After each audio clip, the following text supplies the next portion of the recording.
नमस्कार, आप देख रहे हैं क्वेश्चन आवर और आपके साथ मैं हूं दिव्यदर्शनी। 20 नवंबर को केदारनाथ विधानसभा उपचुनाव है, लिहाजा बीजेपी और कांग्रेस दोनों ही पार्टियां जिताऊ उम्मीदवार की तलाश कर रही हैं। दोनों पार्टियों से चुनाव के लिए कई दावेदार हैं और इन सब के बीच राज्य के पूर्व मंत्री हरक सिंह रावत का एक बयान सोशल मीडिया पर तेजी से वायरल हो रहा है, जिसे लेकर एक तरफ जहां बीजेपी तंज कस रही है तो पार्टी के नेता सफाई देते फिर रहे हैं। बड़ी बात तो ये है कि हरक सिंह रावत अपने बयान में ये तक कहते हैं कि हमारी लड़ाई तो बीजेपी के साथ साथ कांग्रेस से भी है। क्योंकि मेरे मैदान में आते ही बहुत सारी शक्तियां जो कि कांग्रेस का दूसरा कैंडिडेट लड़ेगा, जो शक्तियां तब नहीं काम करेंगी। मेरे आते ही वो शक्तियां, सारी शक्तियां जो है शक्तियां जो कि कांग्रेस का दूसरा कैंडिडेट लड़ेगा, जो शक्तियां तब नहीं काम करेंगी। मेरे आते ही वो शक्तियां, सारी शक्तियां जो है काम करने लगेंगी।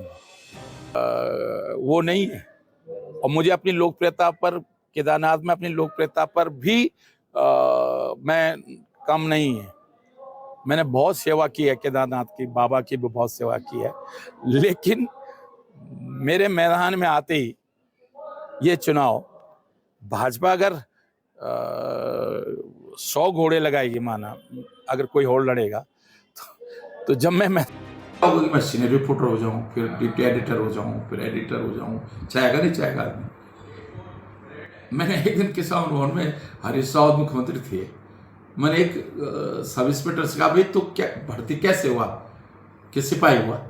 अब उस सिपाही से मैंने कहा, भैया मैंने हरीश रावत चीफ मिनिस्टर थे, मैंने कहा तो सिपाही भर्ती हुआ तो सब इंस्पेक्टर हो गया, और मैं तो मंत्री भर्ती हुआ राजनीति में वही का वही हूँ। तो इसलिए मैं बहुत इंटरेस्टेड नहीं हूँ। हाँ, किसी को लड़ाएंगे, पार्टी जिसको लड़ाएगी उसके लिए। और मैं एक चीज बता दूं मैं आपको, कोई और लड़ाएगा चुनाव तो उसके लिए पूरी कांग्रेस लगेगी। मैं लड़ूंगा तो मैं भाजपा से तो लड़ूंगा। मैं ये नहीं कह रहा हूं, मैं भाजपा से तो लड़ूंगा। मैं कुछ अपना ही लड़ना पड़ेगा मुझे। कुछ लोग सोचे यार इसकी राजनीति ही खत्म कर दो। रावत जी कांग्रेस के सदस्य हैं, बहुत वरिष्ठ नेता हैं। पहली बात तो अगर शब्द बोल के उन्हें प्रश्न खड़ा कर दिया, अगर मुझे टिकट मिलता है, हम तो चाहते हैं कांग्रेस के कोई भी प्रत्याशी हो, हम उसको हराएंगे।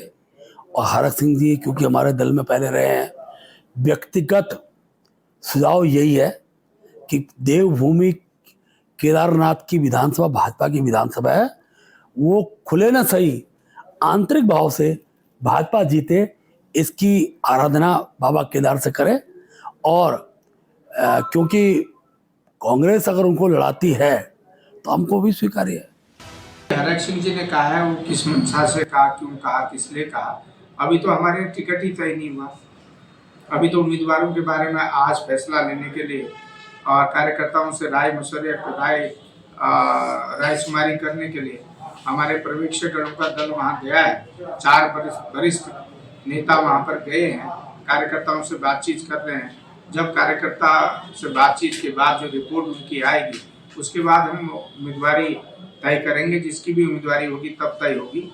वैसे हरक सिंह रावत जी तो वरिष्ठतम नेता हैं, उनको अपनी बात कहने का अधिकार है, अपनी व्यक्तिगत बात उन्होंने कही है, लेकिन अभी तक जब तक उम्मीदवार का फैसला नहीं हो सकता तब तक हम उसमें कुछ नहीं। मेरा गांव पड़ता है और मैं बहुत लंबे समय से वहाँ सामाजिक और राजनीतिक तौर पे सक्रिय हूँ। मेरे समर्थक चाहते थे कि मैं उपचुनाव में अपनी दावेदारी करूँ, इसीलिए मैंने अपने समर्थकों के कहने पर दावेदारी प्रस्तुत की है। और मेरा पूरा विश्वास है, अगर पार्टी मुझे टिकट देती है तो मैं पार्टी की जीत का परचम वहाँ लहराने का काम करूँगा। और आज जो केदार घाटी का माहौल है वो भाजपा के पक्ष में तो बिल्कुल भी नहीं। जिस तरीके से 7 सालों से भारतीय जनता पार्टी ने केदारनाथ की जनता को विकास से कोसों दूर रखा है, आपदा में लोगों की सुध नहीं ली है, जिस तरीके से केदार घाटी का व्यापार चौपट हो गया है, घोड़े खच्चर डंडी कंठी वालों की दिक्कतें हैं, उनको सरकार समझने का प्रयास नहीं कर रही है। और जो झूठी घोषणाएं उपचुनाव को देख करके अब हो रही हैं,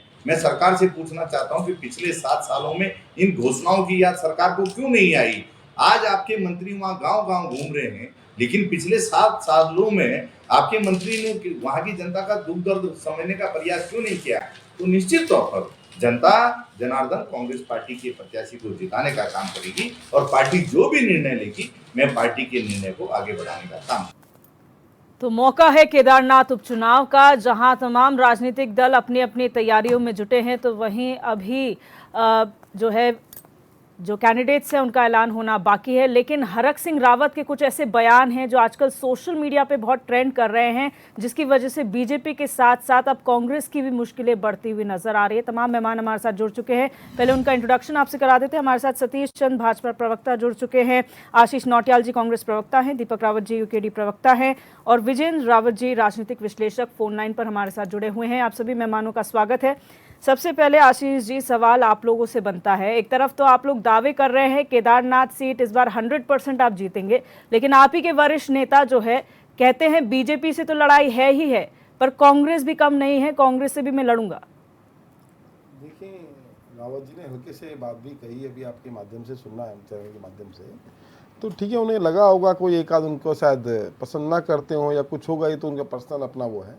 लेकिन देखिए, कांग्रेस पार्टी 100% जो है, जिसको भी कैंडिडेट टिकट मिलेगा उसके साथ लगेगी, और जिसके प्रति भी शायद उनका ऐसा लगा होगी मुझे सपोर्ट नहीं करेगा, मुझे नहीं लगता ऐसा होने वाला है। पूरी कांग्रेस पार्टी पूरे दम खम के साथ चुनाव लड़ेगी, जो भी कैंडिडेट तय होगा। और उन्होंने ये भी कहा है कि मुझे टिकट, वैसे मुझे लड़ने की इच्छा उन्होंने जताई भी नहीं, उन्होंने आपके चैनल के माध्यम से हम सुन रहे हैं, उन्होंने कहा मुझे लड़ना भी नहीं है।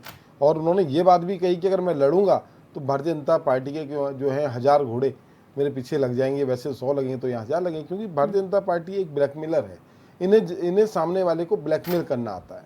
जब आप एक बात है, सीबीआई ईडी जो भी जांच चल रही है, आप जांच करें, आप जांच क्यों नहीं करते हैं? आप जांच रोक देते हैं, फिर ब्लैकमेलिंग करते हैं, मतलब आप सौदेबाजी क्या कर रहे हैं, ये हमारे समझ से बाहर है। आप जांच करें और निष्पक्ष जांच करें, और जांच के बाद जो भी नाम खुलेंगे, क्योंकि उस समय जब भी ये जो इसका कारण बोखरो जो इसके बारे में बोलते हैं हम लोग, उस समय कौन मुख्यमंत्री थे, कौन और लोग थे, कौन आईएएस थे, सबके नाम खुल के आगे आएंगे, और जनता को पता लगना चाहिए कि कौन कौन भ्रष्टाचार कर रहा है, क्या भ्रष्टाचार कर रहा है। तो और रावत जी ने ये खुद बात पहले कही है कि अगर मेरी आप जांच करेंगे तो आपका केंद्र भी खतरे में आ जाएगा, केंद्र तक की मैं पोल खोल दूंगा। तो हम तो चाहते हैं रावत जी पोल खोलें, और आप लोग जांच, अपना जो कार्यक्रम है आपका जांच का, उसे आगे बढ़ाएं, और सबके नाम सामने आने चाहिए। जिसने उत्तराखंड के साथ गलत किया है उसकी जगह सिर्फ जेल है, उसे जेल में होना चाहिए। लेकिन जो हमारा जो केदारनाथ के ऊपर जो हमारा विश्वास है, जो भारतीय जनता पार्टी ने जो वहाँ कर्म करे हैं, वो जरूर बाबा केदार उसका फल जरूर देंगे।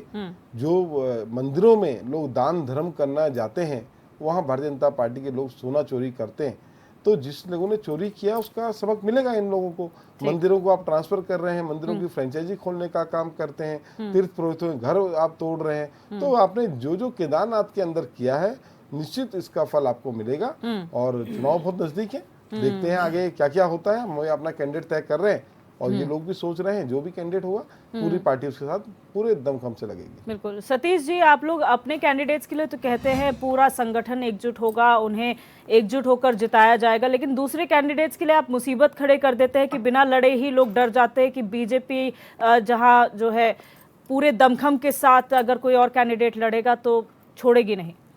देखिए, पहले तो मैं यही बोलूँगा कि बोए पेड़ बबूल का तो आम कहाँ से हुए। देखिए, हरक सिंह जी का व्यक्तित्व और जो उनका चाल चरित्र है, उससे पूरा प्रदेश वाकिफ है, और ये मुझे बताने की अभी जरूरत नहीं है, ना ही आवश्यकता है। तो देखिए, सबसे पहली बात तो यह है कि अगर वो पाक साफ हैं, अगर उन्होंने कुछ ऐसी गलतियां नहीं करी हैं, अगर उनका दामन बेदाग है, तो मुझे नहीं लगता कि उन्हें घबराने की आवश्यकता है। क्योंकि देखिए, उम्मीदवार जो हैं, जो वहां पे दावा ठोक रहे हैं कांग्रेस की तरफ से, अन्य लोग भी हैं, लेकिन इस तरह का वक्तव्य जो है वो हरक सिंह रावत ही क्यों दे रहे हैं, और अन्य जो कांग्रेस के नेता वो क्यों नहीं दे रहे। अभी आपने जैसे जो रिपोर्ट में दिखाया कि किन लोगों ने वहां पे दावेदारी ठोकी है कांग्रेस की तरफ से, तो वो लोग क्यों नहीं कर रहे हैं? उनको भी करना चाहिए, इस तरह का आरोप उन्हें भी लगाना चाहिए भाजपा के ऊपर और भाजपा की सरकार के ऊपर। लेकिन ये दाल में कुछ काला है, कहीं ना कहीं हरक सिंह रावत भी जानते हैं कि अगर मैं अपना अगर उनकी उम्मीदवारी फाइनल होती है तो उन्हें पता है कि इस तरह के जांचें जो हैं वो खुल जाएंगी, क्योंकि वो चल भी रही हैं। ऐसा नहीं है कि वो सिर्फ उनकी उम्मीदवारी के बाद ही खुलेगी। सीबीआई की जांच अभी चल रही है जो सुप्रीम कोर्ट के निर्देश पे चल रही है। तो अब ईडी अगर उन पे छापेमारी करती है तो इसमें हम क्या कर सकते हैं ये बताइए, क्योंकि ये जो संस्थाएं हैं सीबीआई और ईडी, ये स्वतंत्र संस्थाएं हैं, ये किसी सरकार की गुलाम नहीं है। शायद मुझे लगता है कि इनको अपना कांग्रेस का जमाना याद आता हो, जब एक सीबीआई के डायरेक्टर हुआ करते थे सिन्हा जी, वो बोलते थे कि सीबीआई और ईडी जो है ये तोता है सरकार का। तो शायद हरक सिंह रावत जी को वो जमाना याद आ रहा है कि भाई जो ये सीबीआई और ईडी है वो आज भी सरकार का तोता है। देखिए ये सरकार का तोता नहीं है, हमने उनको स्वतंत्रता दी हुई है और वो एजेंसी जो है स्वायत्त एजेंसी है, वो अपना कार्य कर रही है और सुचितापूर्ण अपना कार्य कर रही है, उसमें हमारा कोई दखल अंदाजी नहीं है। और अगर हरक सिंह रावत इतने पाक साफ हैं, मुझे तो ये लगता है उनके बयानों से कि कहीं ना कहीं वो कंफ्यूज हो गए हैं। कभी वो बीजेपी को दोष देते हैं, कभी वो कांग्रेस को दोष देते हैं, कभी वो ईडी को दोष देते हैं, कभी वो सीबीआई को दोष देते हैं, और वो कभी बोलते हैं कि मैं इतना सक्षम हूं कि मैं अकेले चुनाव लड़ सकता हूं। अरे भाई, जब आप अकेले चुनाव लड़ सकते हो तो आप इतनी संस्थाओं को, इन पार्टियों को क्यों दोष दे रहे हैं? आप चुनाव लड़िए, आप अपनी दावेदारी पेश करिए। और मुझे लगता है कहीं ना कहीं एक और मेरे मन में विचार आता है कि हरक सिंह रावत को कांग्रेस ने भी तिरस्कृत कर दिया है और इसीलिए वो अपना महिमा मंडन स्वयं करने में लगे हुए हैं कि मैं हॉल ऑफ अट्रैक्शन बनूं कहीं ना कहीं। वो उन्हें चाहिए कि कांग्रेस भी मुझे देखे, बीजेपी भी मुझे देखे, और बीजेपी से ज्यादा उन्हें ये है कि वो कांग्रेस के केंद्र बिंदु रहें केदारनाथ में। तो मेरा तो यही कहना होगा कि भगवान हरक सिंह रावत को सद्बुद्धि प्रदान करे। बाबा केदारनाथ जो है, जहां से वो चुनाव लड़ना चाह रहे हैं विधानसभा क्षेत्र से, वो उनको सद्बुद्धि प्रदान करें और वो शांतिपूर्वक चीजें देखें और अपनी उम्मीदवारी होने तक का इंतजार करें। बिल्कुल। दीपक रावत जी, यूकेडी के लिए तो कांग्रेस हो या बीजेपी नागनाथ और सापनाथ रहे हैं, लेकिन हरक सिंह रावत जी का ये जो दर्द कई बार सोशल मीडिया पर उजागर हो चुका है और अब भी ऐसे बयान सामने आए हैं, कितना इत्तेफाक आप इस बात से रख रहे हैं? कहीं ना कहीं वो आपके कथन को सही साबित करते हैं? देखिए, यूकेडी का तो स्पष्ट कहना है कि इस प्रदेश के लिए ये दोनों राष्ट्रीय पार्टियां, एक सापनाथ एक नागनाथ है, और शायद इसी की बात आप बिल्कुल सही कह रही हैं कि हरक सिंह रावत जी ने भी यही बात कहने की कोशिश करी कि यदि उनकी दावेदारी आती है तो जो एक हिंदी में मुहावरा है आस्तीन के सांप, उन्हीं से उनको बहुत ज़्यादा खतरा है। और उनका जो इशारा था वो कांग्रेस के जो कांग्रेस की गुटबाजी है, मुझे लगता है ये उसकी तरफ उनका इशारा था। देखिए, ये कांग्रेस का आंतरिक मामला है कि वो किसको टिकट देते हैं, किसको नहीं देते हैं। पार्टी एक बार अगर टिकट डिक्लेयर कर देते तो सारा पार्टी जो है पूरे बाहुबल के साथ उसके पीछे लग जाती है। तो लेकिन गुटबाजी कभी कभी हावी हो जाती है, जिसका नतीजा जो होता है वो सुखद नहीं होता है। शायद इसी तरफ हरक सिंह रावत जी का इशारा था। लेकिन केदारनाथ सीट इस टाइम इतनी हॉट हो रखी है कि भारतीय जनता पार्टी के लिए भी उतनी ही इम्पोर्टेंट है, कांग्रेस के लिए भी उतनी इम्पोर्टेंट है। और अब क्योंकि उत्तराखंड क्रांति दल ने भी मन बना लिया है कि वो इस बार चुनाव लड़ रहे हैं, तो शायद तीनों ही दल इस बार लड़े, अगर कोई और निर्दलीय ना लड़े। तो ये बहुत हॉट सीट हो रखी है। और मुझे लगता है कि 2027 के जो चुनाव होने वाले हैं विधानसभा के, उसका जो रोड मैप है वो विधानसभा, इस केदारनाथ विधानसभा का जो निर्णय होगा उसी से एक तरीके से दिशा मिल जाएगी इस प्रदेश को। विजेंद्र रावत जी, अगर आप मुझे सुन पा रहे हैं, आप इस पूरे प्रकरण को किस तरीके से देख रहे हैं कि अभी चुनाव के जो कैंडिडेट्स हैं वो घोषित भी नहीं हुए हैं और हरक सिंह रावत इस तरीके की बयानबाजी कर रहे हैं? रावत जी का जो है पुराना ट्रैक रिकॉर्ड तो अच्छा रहा है कि वो जहाँ से भी लड़ते हैं चुनाव जीतते थे।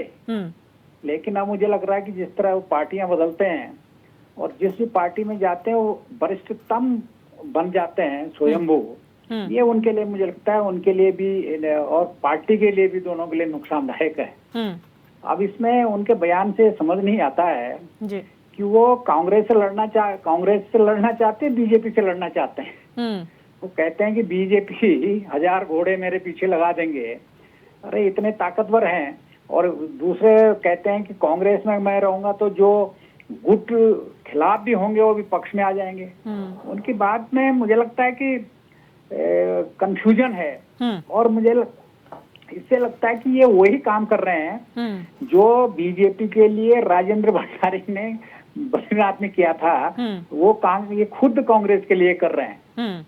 ऐसे कंट्रोवर्शियल जिस पार्टी में आप हो उसके लिए कंट्रोवर्शियल इस तरह के स्टेटमेंट देने की जरूरत क्या है? आप कह रहे कि मुझे सपोर्ट नहीं करेंगे, कांग्रेसी में मेरे दुश्मन है, क्या क्या कहना चाहते हैं आप? चुनाव लड़ना चाहते हैं, नहीं लड़ना चाहते हैं, या पूरी इसको यहाँ के चुनाव को आप अपनी पार्टी को डिच करना चाहते हैं?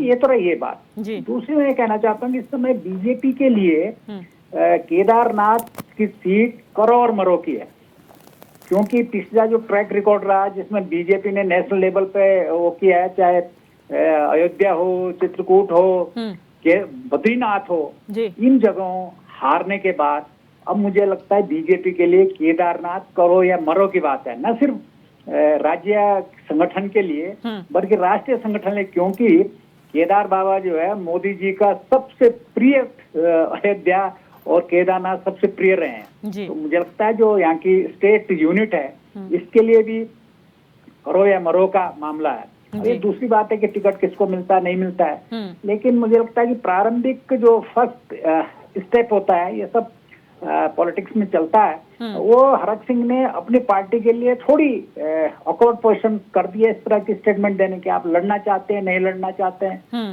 आपकी ईडी लग जाएगी, अरे वो तो ठीक है, वो लग रही है। और दूसरी बात, अभी बीजेपी प्रवक्ता कह रहे थे कि बिल्कुल हम तो वो किसी के प्रभाव में नहीं होता है, वो सब जानते हैं कि बीजेपी के जो बीजेपी के साथ आ जाते हैं उनकी सब जांचें रुक जाती है, वहीं थम जाती है, ये वेल नोन फैक्ट है। वो बात दूसरी है, जिसके पास सत्ता होती है उनका मिसयूज भी करती है। आप देखिए अभी एक मंत्री जी हैं जिन्होंने कोर्ट में कहा भाई इनके ऊपर मुकदमा चलाना चाहते हैं, इनकी जांच करना चाहते हैं, सरकार नहीं दे रही है। उत्तराखंड सरकार के मंत्री हैं आय से अधिक संपत्ति के मामले में। तो सब चलता है जो पॉलिटिक्स में होता है, लेकिन इस समय कांग्रेस को इस तरह का जिस तरह का स्टेटमेंट हक सिंह दे रहा है, ये पार्टी के लिए, और उनका ट्रैक रिकॉर्ड है किस तरह आए है, किस तरह अपनी पार्टी के लिए क्या क्या किया, क्या नहीं किया, फिर इधर पलटी खाया, इधर पलटी खाया। मुझे लगता है हरक सिंह सीनियर है, निश्चित है, लेकिन इस तरह की स्टेटमेंट इमेच्योर स्टेटमेंट है उनके लिए भी और पार्टी के लिए भी। बिल्कुल।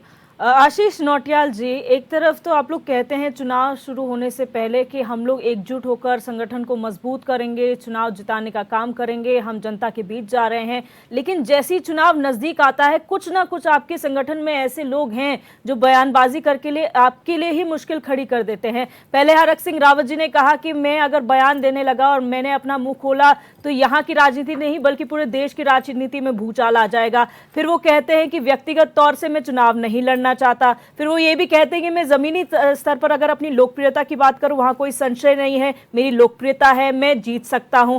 फिर वो कहते हैं कांग्रेस भी मुझे हराने का काम करेगी, बीजेपी भी। आखिर डायरेक्शन क्या देना चाहते हैं? क्या वो खुद कंफ्यूज हैं या पार्टी उनको तवज्जो नहीं दे रही है? देखिए दिव्या जी, हर किसी का राजनीति करने का अपना अपना तरीका है। कोई किसी तरह से चर्चाओं में आता है, कोई किसी तरीके से। आज अगर ये बात ना बोली होती तो शायद डिबेट ना बैठी होती।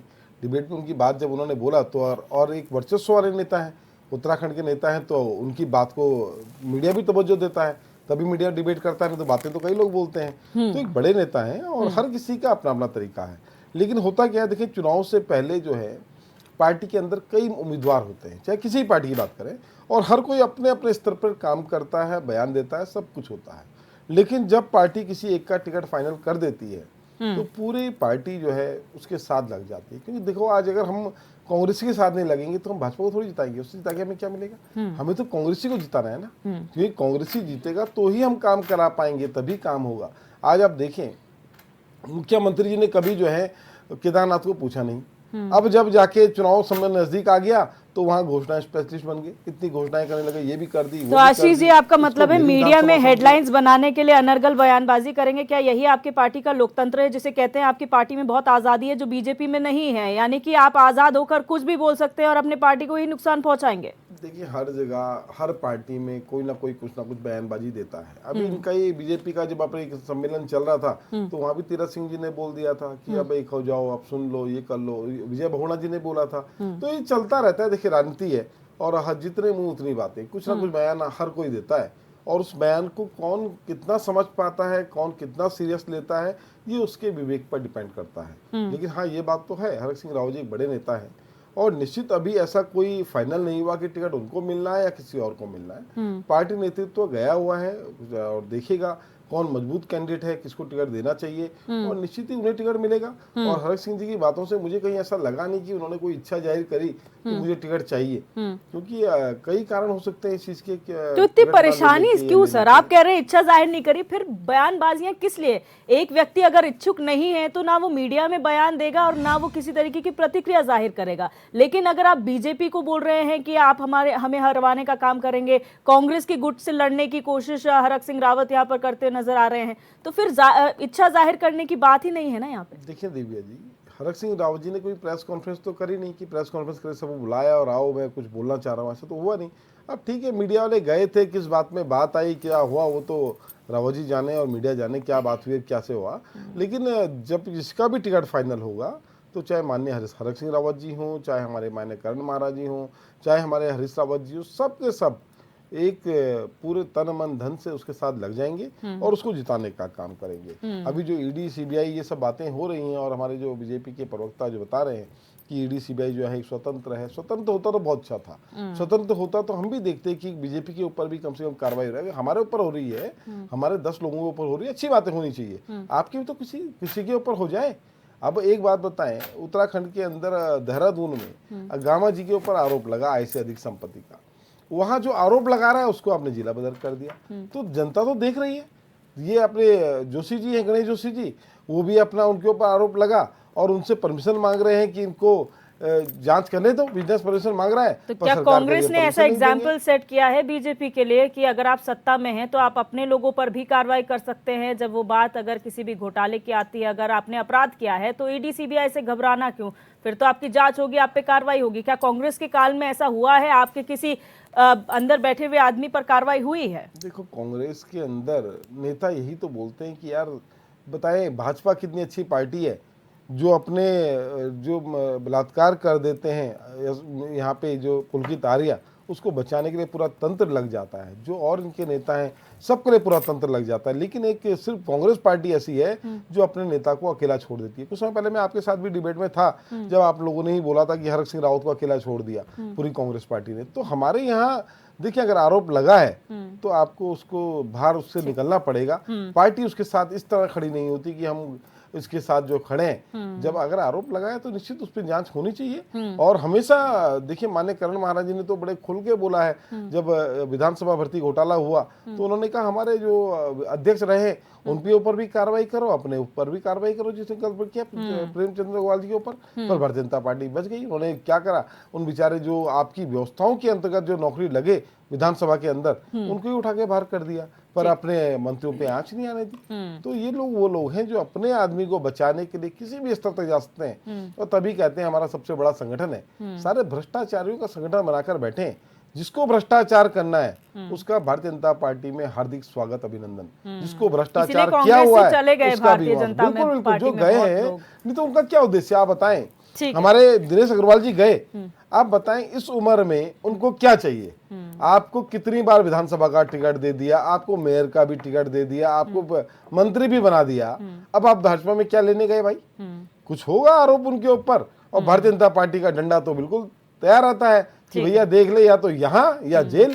तो अच्छा लगा होगा वहां जाकर बैठ गए। तो भारतीय जनता पार्टी तो इस प्रकार की पार्टी है जिसके अंदर सारे जो अधर्मी लोग हैं वो सब जाकर बैठ गए। जिन्होंने गलत काम करना है उसका भारतीय जनता पार्टी पूरा स्वागत, अभिनंदन करती है। और आप देखिए, अभी टीवी वायरल होते कई वीडियो, जेल से छूट रहे हैं इनके बलात्कारी, उनको बड़ा वो मालाएं पहना के स्वागत कर रहे हैं, आ गया पेरोल पे, आ गया, स्वागत हो रहा है। कई वीडियोज हैं इनके। अपने अजीत पवार पे खुद प्रधानमंत्री ने आरोप लगाया कि इन्होंने जो है कृषि घोटाला करा, वो उनको बड़ा स्वागत करने चले गए। तो ये लोग तो वो लोग हैं कि हमारे यहाँ हो तो बढ़िया और वहां हो तो खराब। ईडी सीबीआई उनके लिए है, इनके लिए नहीं है। सतीश जी, आपने कहा हरक सिंह रावत का चाल चरित्र चेहरा पूरी जनता जानती है, सभी जानते हैं और दोनों ही राजनीतिक दल जानते हैं। लेकिन जब वो बीजेपी में थे तब ये चरित्र क्यों नहीं नजर आया? क्योंकि वो बड़े मंत्रालय संभाल रहे थे, काफी उस समय पे प्रभावशाली मंत्री रहे, इतना बड़ा उनका वर्चस्व पार्टी में था। और जैसे ही वो कांग्रेस में आए, घोटाला किया और अब उन पर जांच हो रही है, तो क्यों ना घबराए इस बात से कि जहां पर वो इतने बड़े पद पे थे, अब वहां से छोड़ दिया तो अब उनके पीछे ईडी सीबीआई लग गई। देखिए दिव्या जी, सबसे पहले तो मैं जो हमारे बड़े भाई हैं कांग्रेस के प्रवक्ता, उन्होंने जो बोला कि मुख्यमंत्री जी जो हैं केदारनाथ में अभी के वक्त दिख रहे हैं और अभी जा रहे हैं, तो मैं ये कहना चाहूंगा कि हमारी पार्टी संगठनात्मक पार्टी है। हमारी पार्टी में नीचे का एक कार्यकर्ता भी समान है और ऊपर का एक बड़ा नेता भी समान है। इनकी तरह नहीं कि इनके शीर्ष नेता पूर्व मुख्यमंत्री हरीश रावत जो अपने बेटे को चुनाव लड़ाने के लिए हरिद्वार से बाहर निकले ही नहीं, पूरा का पूरा उन्होंने लोकसभा का चुनाव हरिद्वार में ही बिता दिया। अन्य 4 सीटों पे चुनाव था या नहीं था उन्हें पता ही नहीं। तो हमारी पार्टी तो एक कैडर बेस्ड पार्टी है और एक छोटे से कार्यकर्ता का भी ध्यान रखने वाली पार्टी है। इसीलिए हमारे प्रदेश के मुख्यमंत्री ने केदारनाथ में जाके बोला कि आप लोगों के पास अभी कोई विधायक नहीं है, तो जब तक आपका विधायक नहीं चुना जाता तब तक मैं आपका विधायक हूं, मैं आपका प्रतिनिधि हूं, मैं आपके लिए यहाँ पे मौजूद हूं और आपके जो भी विकास के काम है उनमें बाधा बिल्कुल भी नहीं आई।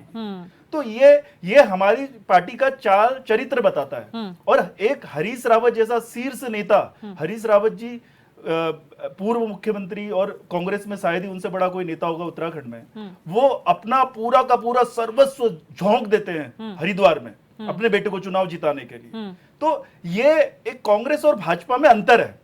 तो यही चीज तो हम केदारनाथ में भी कह सकते हैं, जहां 5-5 मंत्रियों को आपने वहां पर बिठाया है केदारनाथ में सिर्फ एक चुनाव जीतने के लिए, एक उपचुनाव, चुनाव भी नहीं, एक उपचुनाव जीतने के लिए 5-5 मंत्रियों को, और अभी स्टार प्रचारकों की सूची भी आप जारी करेंगे।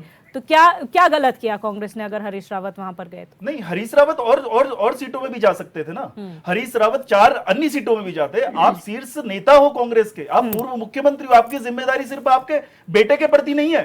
अब केदारनाथ में जो 5 मंत्री गए हैं, मुख्यमंत्री जी गए हैं, तो वहां पे कौन सा किसका बेटा है, किसकी बेटी चुनाव लड़ रही है? एक नॉर्मल कार्यकर्ता, जो साधारण कार्यकर्ता जिसको टिकट मिलेगा उसके लिए गए हैं। और सबसे पहली बात तो वहां की जनता के लिए गए हैं, वो कि वहां का जो विकास है वो रुके ना विधायक के बगैर। नाम तो दिवंगत शैलारानी रावत की बेटी का भी है टिकट पाने की अगर आप बात करें तो। आप कह रहे हैं कौन किसकी बेटी, किसका बेटा चुनाव लड़ रहा है, तो क्या वो उनकी बेटी नहीं है दिवंगत शैलारानी रावत? देखिए, ऐसा है, जो उम्मीदवारों का पैनल है वो हमारे पार्लियामेंट्री बोर्ड के पास गया हुआ है।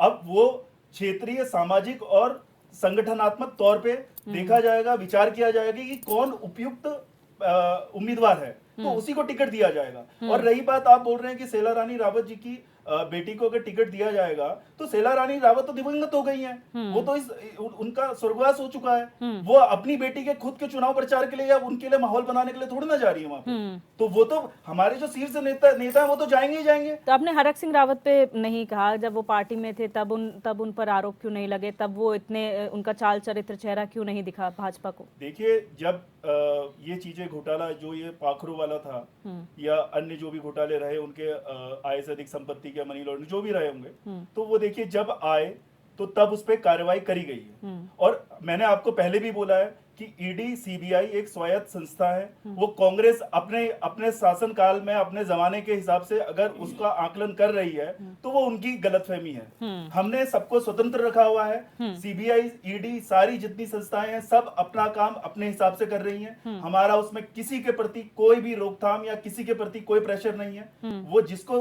जांच में उचित पाएंगी उसके लिए कार्रवाई करेंगी और उसके लिए हमने उनको फ्री हैंड दिया हुआ है। बिल्कुल। दीपक रावत जी, 2 बिल्लियों की लड़ाई में तीसरे को फायदा यहाँ हो सकता है। यूकेडी क्या इस नजरिए से इसे देख रहे हैं कि बीजेपी कांग्रेस की हमेशा से लड़ाई रही है, चाहे वो अंदरूनी लड़ाई हो या फिर एक दूसरे से, तो क्या यूकेडी अपने आप को फायदे में देखती है इस बार? देखिए, उत्तराखंड क्रांति दल को पूर्ण विश्वास है कि जिन मुद्दों को लेकर उत्तराखंड क्रांति दल पिछले 40 साल से राजनीति कर रहा है, वो मुद्दे कभी न कभी जनता के मन में आएंगे और जनता उन मुद्दों को, उनके लिए कितना महत्वपूर्ण है ये समझकर वोट करेगी। लेकिन अभी मैं भारतीय जनता पार्टी के प्रवक्ता को सुन रहा था, तो एकाएक मुझे समझ में आया कि चाल, चरित्र और चेहरे की बात करने वाली पार्टी जो है, ये अपने लिए उनके मापदंड कुछ और हैं और विपक्ष के लिए कुछ और मापदंड हैं। अभी अपनी ही बात में उन्होंने कहा कि हरक सिंह रावत अगर इतने पाक साफ हैं तो ईडी जो कर रही है करने दीजिए, अगर वो सब कुछ उनका कुछ भी गलत नहीं किया गया है तो उनको डरने की जरूरत नहीं है। तो मैं पूछना चाहता हूँ आप ही के माध्यम से कि गणेश जोशी के मामले में ये समझ कहाँ जाती है?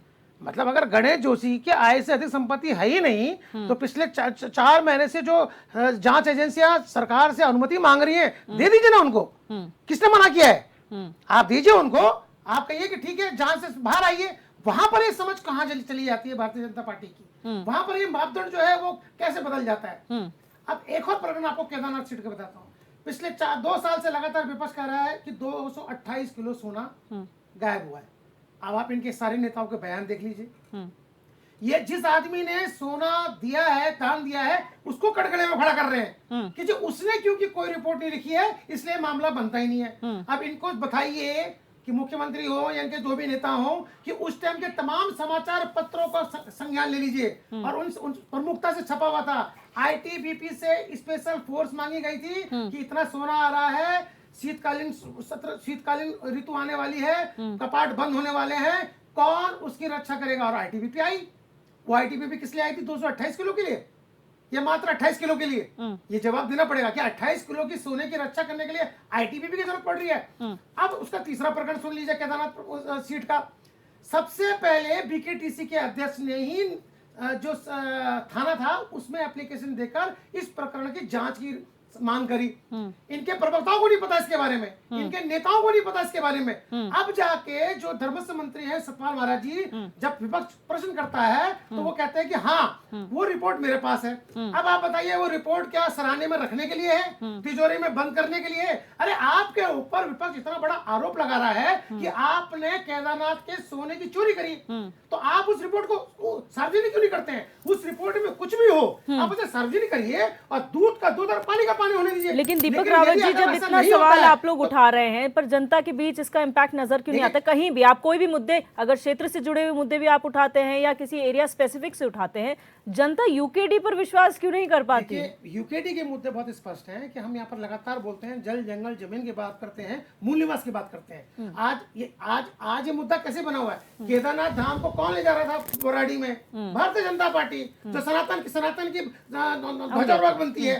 धाम मंदिरों की स्थापना तो मैंने सुनी थी, पहली बार इतिहास में हुआ है कि धाम का प्रतीकात्मक स्वरूप की ये बात कर रहे थे। और जब इनको समझ में आया है कि कितनी बड़ी ये गलती कर चुके हैं तो अब ये नियम कानून बना चुके हैं, वो नियम कानून की बात कर रहे हैं। लेकिन गलती स्वयं इनके द्वारा की। अगर यही गलती किसी विपक्ष के द्वारा की होती तो अब तक ये उसके ऊपर केस कर चुके होते। अब तक ये सनातन धर्म की दुहाई दे देकर उसके ऊपर आरोप प्रत्यारोप जड़ चुके होते। लेकिन क्योंकि स्वयं की गलती है तो अब कानून बनाने की बात कर रहे हैं। लेकिन सवाल ये है, इनसे पूछा जाना चाहिए, एकाएक एक दिन में तो वो ट्रस्ट बना नहीं था, एकाएक यहाँ से शिला चोरी करके वहां ले जाई गई, किसके संरक्षण में सारा कार्य हुआ है? तो मुख्यमंत्री ने कह तो दिया है, मुख्यमंत्री ने कह तो दिया है, निर्देश तो दे दिए हैं कि आज मतलब आगे से कभी इस तरीके से जो है किसी भी प्रतीकात्मक मंदिर का निर्माण नहीं किया जाएगा कहीं पर भी। दिव्या जी, जिस दिन वो शिलान्यास हो रहा था उसी दिन एक बार कोड वहां पर छापा गया था। तब से लेकर अब तक जब हम चर्चा कर रहे हैं कि उस बार कोड से कितना पैसा आया, क्या उस संस्था ने बताया? वो पैसा कहाँ गया?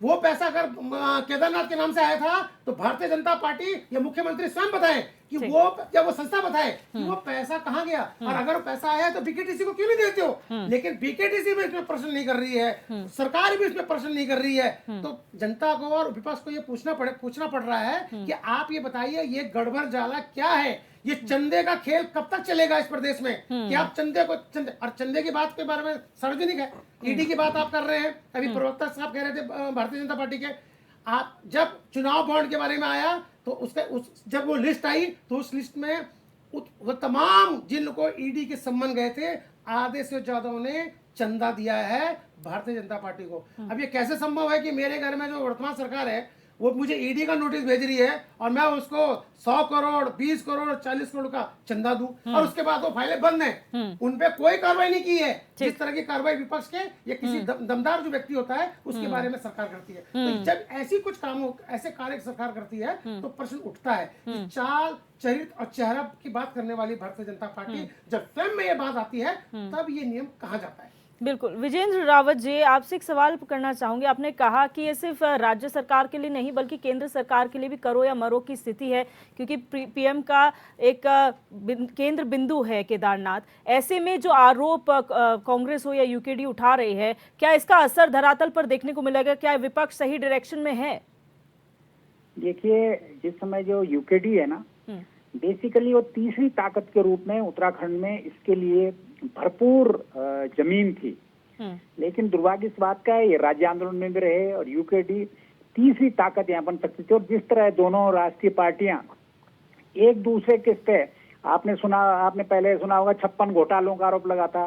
जैसे पार्टी आती है सब दब जाते हैं, फिर बीजेपी कांग्रेस से लगाती है और जैसे वो सत्ता में आते हैं सब दब जाते हैं। इनको पता है कि एक दूसरे पे चुनावी आरोप लगाएं और उसके बाद जो है छोड़िए, तुम भी खाओ हम भी खाओ।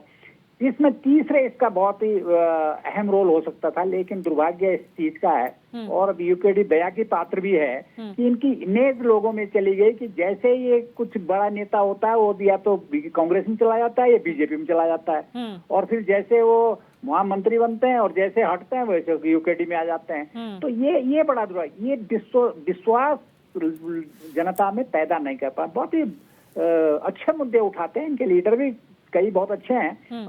अब देखिए इतना बड़ा जो सोने का था 228 किलो कितने का होता है, उसकी बात है, कम से कम इसके तो व्हाइट पेपर आना चाहिए था कि भैया ये हुआ क्या है। और बड़े रिलायबल लोगों ने, वहाँ के पुजारी समाज ने, शंकराचार्य ने, सब ने आरोप लगाया कम से कम इसका तो होना चाहिए।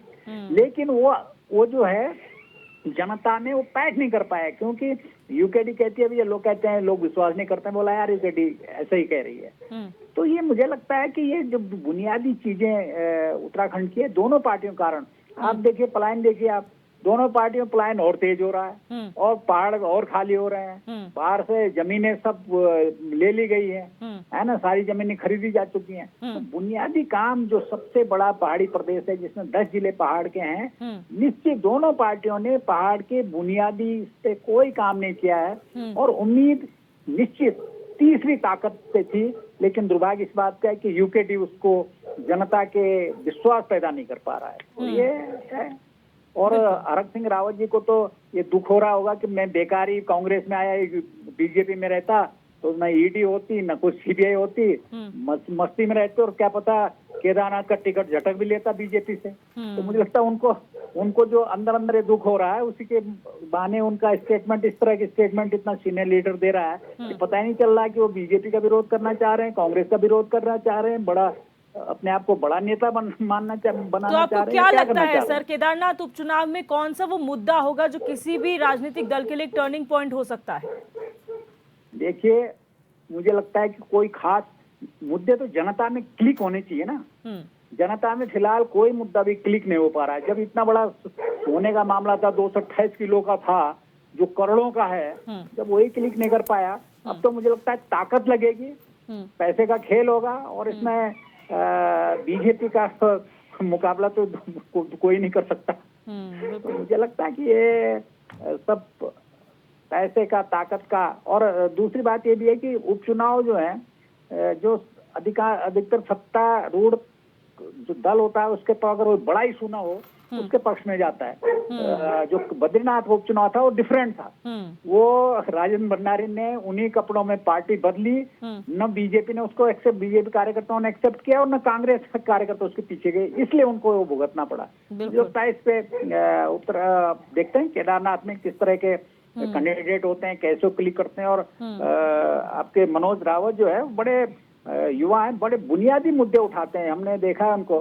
कि वहाँ के जमीनी मुद्दे, बाकी तो सब राजनीतिक, हरक सिंह जी अपना पता नहीं क्या कह रहे हैं क्या नहीं कह रहे हैं। अब देखिए उसको टिकट मिलता है उसके बाद ही बिल्कुल स्थितियां स्पष्ट हो पाएंगे। सतीश जी आप कुछ कहना चाह रहे थे दीपक रावत जी की बात पर। देखिए मैं यूकेडी के मित्र और बड़े भाई दीपक जी से कहना चाहूंगा कि उनकी पार्टी नेता विहीन पार्टी है, क्योंकि उनकी पार्टी में जो नेता है वो स्वार्थ सिद्धि तक है। उन्हें सिर्फ अपने से मतलब है, अपनी झोलियां भरनी है, अपने काम करने हैं, अपना पैसा कमाना है। उन्हें यूकेडी से कोई मतलब नहीं, उन्हें उत्तराखंड से कोई सरोकार नहीं। तो वो तो नेता विहीन पार्टी में अभी हैं। और मैं दीपक जी से कहना चाहूंगा कि इसी वजह से जो ये मुद्दा है सोने वाला, वो इसलिए मुद्दा नहीं बन पाया क्योंकि वो ऐसा मुद्दा है ही नहीं। वो सिर्फ और सिर्फ विपक्ष की मनगढ़ंत कहानी है। क्योंकि जो वो सोना था, वो सोना उस दानकर्ता द्वारा डायरेक्ट बनवा के लिया गया है। उसमें किसी का कोई रोल नहीं है, ना उससे किसी ने कोई चंदा लिया, ना कोई उससे पैसे लिए, ना उससे कुछ लिया। उसके द्वारा डायरेक्ट मंदिर को दान दिया गया। और दूसरी बात मैं आपको एक और कहना चाहूंगा, अगर इनको इतना ज्यादा पता है इस चीज के बारे में, इन्हें लगता है कि 228 किलो सोने का घोटाला हुआ है, उसमें कुछ स्कैम है, तो आप उस व्यक्ति से संपर्क करिए ना, उसको सामने लेके आइए। इसी को लेकर तो विपक्ष सवाल उठा रहा है। शंकराचार्य ने भी इसे लेकर सवाल उठाया था और श्वेत पत्र की मांग की गई थी कि आप श्वेत पत्र जारी कर दीजिए कि ये सच्चाई है इस पूरे मामले की, जो अभी तक नहीं हुआ है। देखिए, हमारी तरफ से समय समय पे इसका स्पष्टीकरण दिया गया है, बीकेटीसी के अध्यक्ष के द्वारा भी दिया गया है, अन्य नेताओं के द्वारा भी दिया गया है। तो मैं आपसे ये कहना चाहता हूँ, आप विपक्ष का धर्म अपनाइए ना। आप मनगढ़ंत कहानी अगर कर रहे हैं, अगर उस पर कुछ काम तो करिए। सतीश जी, वो जो समिति की रिपोर्ट है वो सार्वजनिक क्यों नहीं होती?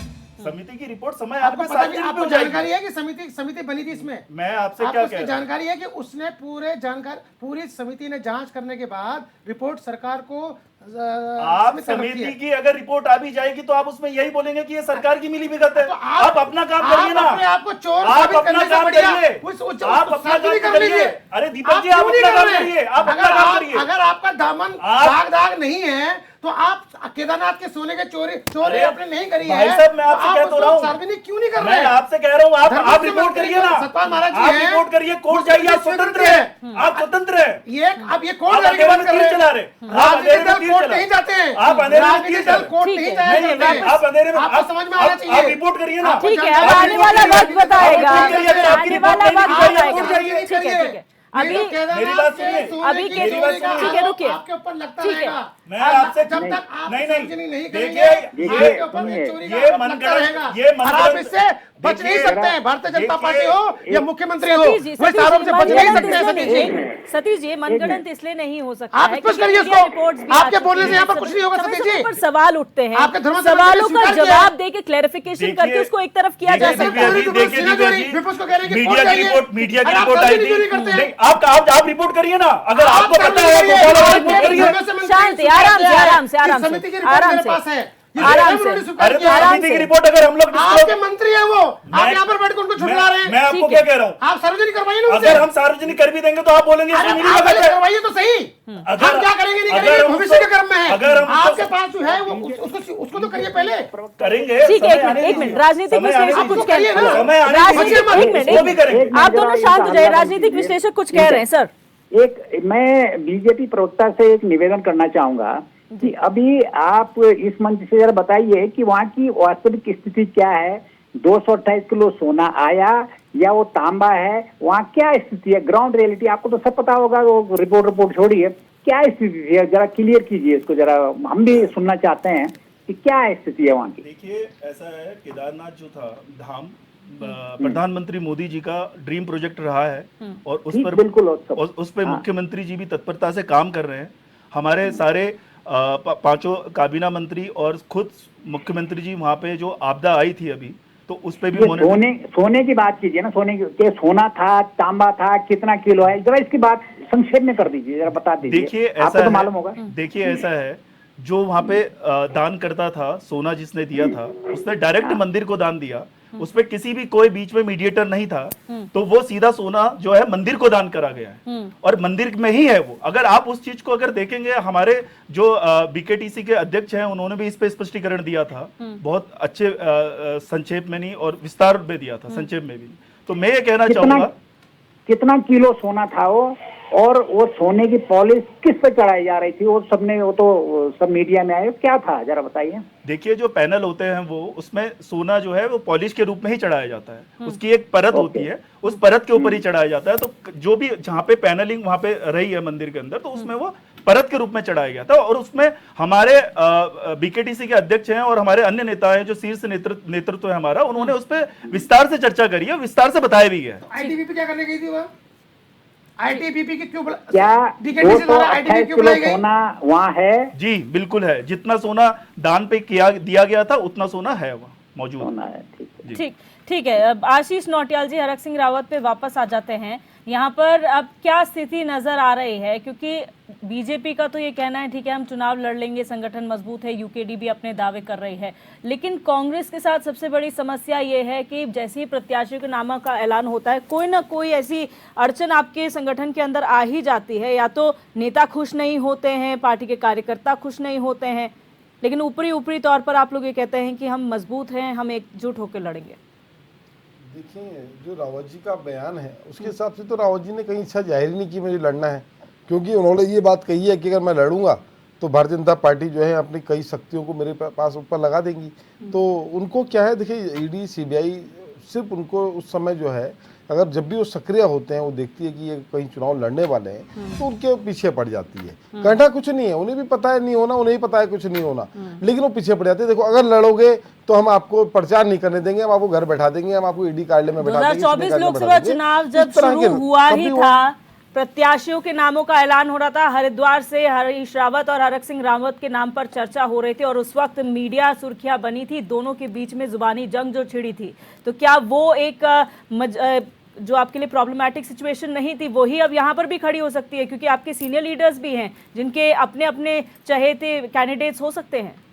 देखें, कैंडिडेट कई होते हैं और कईयों के चहेते होते हैं, इसमें कोई दो राय वाली बात नहीं है। लेकिन टिकट उसको मिलता है जो मजबूत कैंडिडेट होता है और मजबूती के साथ लड़ने की इच्छा भी रखता है। मान लीजिए हरक सिंह रावत जी ऐसा नहीं कि मजबूत कैंडिडेट नहीं है, मजबूत कैंडिडेट हैं, लेकिन अगर वो इच्छा नहीं रखेंगे लड़ने की तो पार्टी जब से टिकट थोड़ी लड़ा देगी। मजबूत है पर मजबूर है, अब देखिए, अब उन्हें पता है, देखिए समय कितना मिलेगा, 15-20 दिन का समय मिलेगा, तब तक यहाँ से ईडी सीबीआई वाले भी आ जाएंगे, वो उनको वहाँ बैठा देंगे। उनको होना चाहिए केदारनाथ प्रचार में, उनको बैठा देंगे अपने कार्यालय में। तो ये लोग परेशान करने का कार्य करते हैं और निश्चित अगर उनको टिकट भी मिलेगा, जिसको भी मिलेगा, देखो ये तो भविष्य पे डिपेंड करता है। पर्यवेक्षक गए हैं और वो सब कैंडिडेट्स से बात भी करेंगे और मिलेंगे भी, और जो मजबूत कैंडिडेट है उसको टिकट मिलेगा। और जहां तक अभी हम ये बात कर रहे थे, सोने पे चर्चा कर रहे थे, देखिए हमने नहीं कहा कि हमने सोना लगाया, ना यूकेडी ने कहा कि हमने लगाया। इन्होंने ही प्रचार किया था कि वहां पर सोना लगने वाला है 250 किलो। उसका नाम मेरे ख्याल से हम पैनलिस्ट में जितने लोग बैठे हैं शायद अभी तक उस दानकर्ता का नाम नहीं बता सकते, किसी को नाम पता ही नहीं है, क्योंकि इन्होंने प्रचार ऐसा किया जैसे सरकार ने लगा दिया। ये सब कहने लगे कि भैया हमने, सरकार ने बोला कि हम सोना लगा रहे हैं, उसका नाम ही नहीं आने दिया। जब पित्तल बन गया तो उसका नाम सामने कर रहे हैं कि भाई वो तो दान करता था। और उस समय सरकार पूरी, क्योंकि ड्रीम प्रोजेक्ट प्रधानमंत्री जी का था, तो जनता को लगे कि प्रधानमंत्री जी ने सोना लगा दिया, तो इस तरह की बातें हुई। फिर उसके लिए सिक्योरिटी मांगी गई, तो ये सब बोला भी इन्होंने ही था। और आज हम सिर्फ एक बात है, हम ये कहते हैं अगर आपने चलो पहले झूठ बोला था, कुछ भी था, आप बोल दें कि हमने झूठ बोला था, हमने सोना नहीं पित्ता लगाया था, आप बोल दें, जनता के सामने एक्सेप्ट कर दें, हमें क्या करना है। आपने झूठ बोला, अगर आपने सच बोला तो कहो हमने सोना चोरी कर दिया। जवाब आपको देना है, दोनों तरीके से जवाब आपके पास है। या तो आपने झूठ बोला कि सोना लगाया, या आज आपने चोरी किया, इसका जवाब आपको ही देना है। ठीक है, मैं फाइनल कमेंट की ओर बढ़ूंगी शॉर्ट में। दीपक रावत जी, फाइनल कमेंट आपसे। देखिए, केदारनाथ का चुनाव बहुत महत्वपूर्ण है और जैसे मैं पहले भी कह चुका हूँ कि 2027 का जो रोड मैप है किसी भी राजनीतिक दल के लिए, वो केदारनाथ का जो चुनाव है उसके परिणाम ही अब ये निश्चित करेंगे कि भविष्य में इस प्रदेश में कौन शासन करने वाला है। बिल्कुल। सतीश जी, शॉर्ट में फाइनल कमेंट, इस बयानबाजी से बीजेपी को कितना फायदा कितना नुकसान?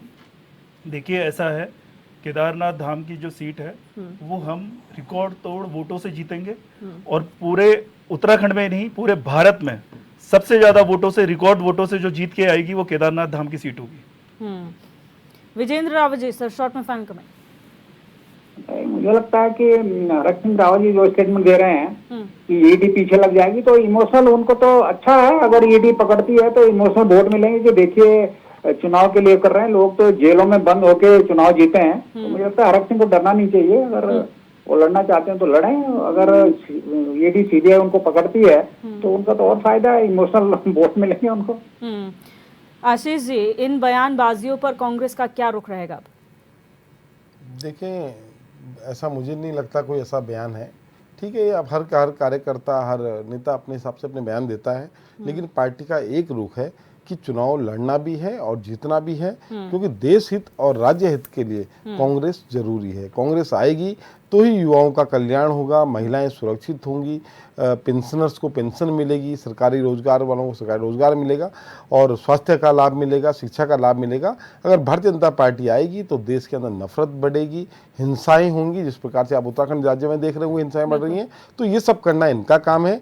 देश विकास के लिए, देश के विकास के लिए, राज्य के विकास के लिए मैं वहाँ की जनता से निवेदन करूंगा, कांग्रेस पार्टी को वोट दें। कांग्रेस पार्टी का वोट जो होगा आपका राज्य के विकास के लिए होगा। ठीक है, आप सभी मेहमानों का इस चर्चा में जुड़ने के लिए बहुत बहुत शुक्रिया। आज हमने चर्चा की कि हरक सिंह रावत लगातार मीडिया में ऐसे बयान दे रहे हैं जो कहीं ना कहीं कांग्रेस के लिए मुश्किल खड़ी कर सकते हैं। आगामी केदारनाथ उपचुनाव के लिए 20 नवंबर को मतदान है, उससे पहले कांग्रेस के अंदर किस तरीके से हलचल ये बयान मचाते हैं और क्या वाकई हरक सिंह रावत इच्छुक है चुनाव लड़ने के लिए या खाली बयानबाजियां ही अभी चल रही है। बहरहाल क्वेश्चन आवर में मेरे साथ बस इतना ही। आप देखते रहिए HNN 24/7 जुनून सच दिखाने का।